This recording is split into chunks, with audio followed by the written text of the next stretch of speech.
हे traders, welcome back to the daily analysis of gold, ज्यामध्ये आपण फक्त मेजर लेवल्स ड्रॉ करतो आणि त्या लेवल्सला ट्रेड घेण्याचा प्लॅन करतो.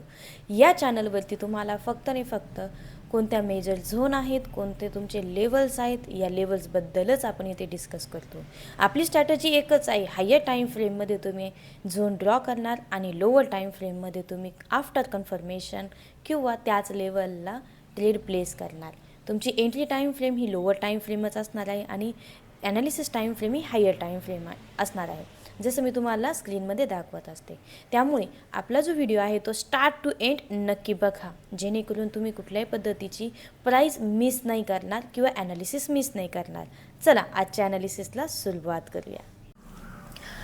तर आपण बघू शकतो डेली टाईम फ्रेमवरती जो ब्रेकआउट आहे तो 200 EMAच्या वरती आपल्याला मिळालेला आहे. याचाच अर्थ काय की गोल्डमध्ये मे बी बुलिश मोमेंटम येण्याची पॉसिबिलिटी वाढली आहे.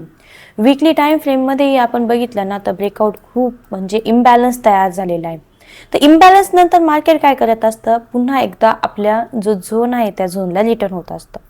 तर बघूया आज या वीकमध्ये गोल्डमध्ये आपल्याला ती मुवमेंट पाहायला मिळते का.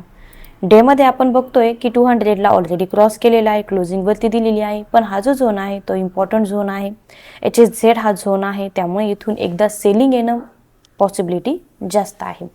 लोअर टाईम फ्रेममध्ये शिफ्ट करून बघूया. लोअर टाईम फ्रेममध्ये 1 आवर चार्टमध्ये पहिल्यांदा आपण 4 आवर चार्टमध्ये बघूया. 4 आवर चार्टमध्ये ज्या प्राईस मी तुम्हाला ऑलरेडी मेन्शन केल्या होत्या, येस त्याच प्राईजला आपल्याला काय दिसतंय, गोल्डमध्ये मुवमेंट आपल्याला पाहायला मिळते, राईट. तर 2 झोन मी तुम्हाला ड्रॉ करून दिले होते. HSZ 2 झोन होते, राईट. हा एक झोन होता आणि त्यानंतरचा हा एक झोन होता 4380, म्हणजे हा झोन तुम्हाला मी ऑलरेडी मेन्शन केला होता आपल्या ॲनालिसिसमध्ये. तर इथे बघू शकता तुम्ही की थोडंसं क्लीन करते मी.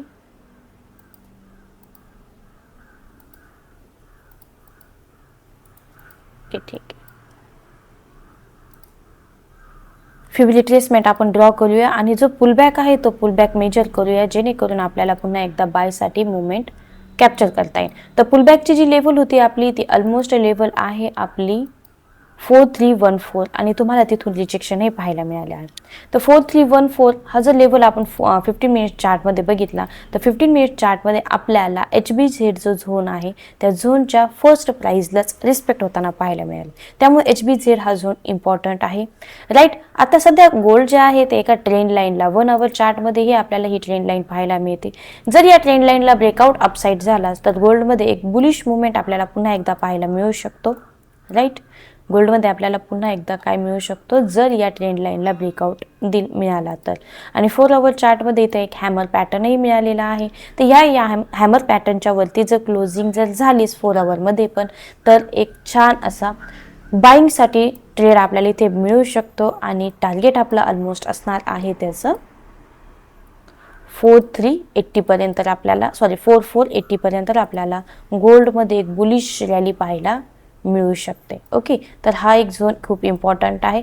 बॉटम मोस्ट लेवल आहे 4435 पासून तर 4474 पर्यंत आपल्याला इथे पाहायला मिळते, राईट. त्यानंतर जर याच लेवलला जर ब्रेकडाऊन मिळाला तर ब्रेकडाऊन नंतरचे जे लेवल्स आहेत तर VRPC ही एक लेवल आहे 4284 4297. या लेवलला आपल्याला काय मिळू शकतं, बायची ऑपॉर्च्युनिटी मिळू शकते.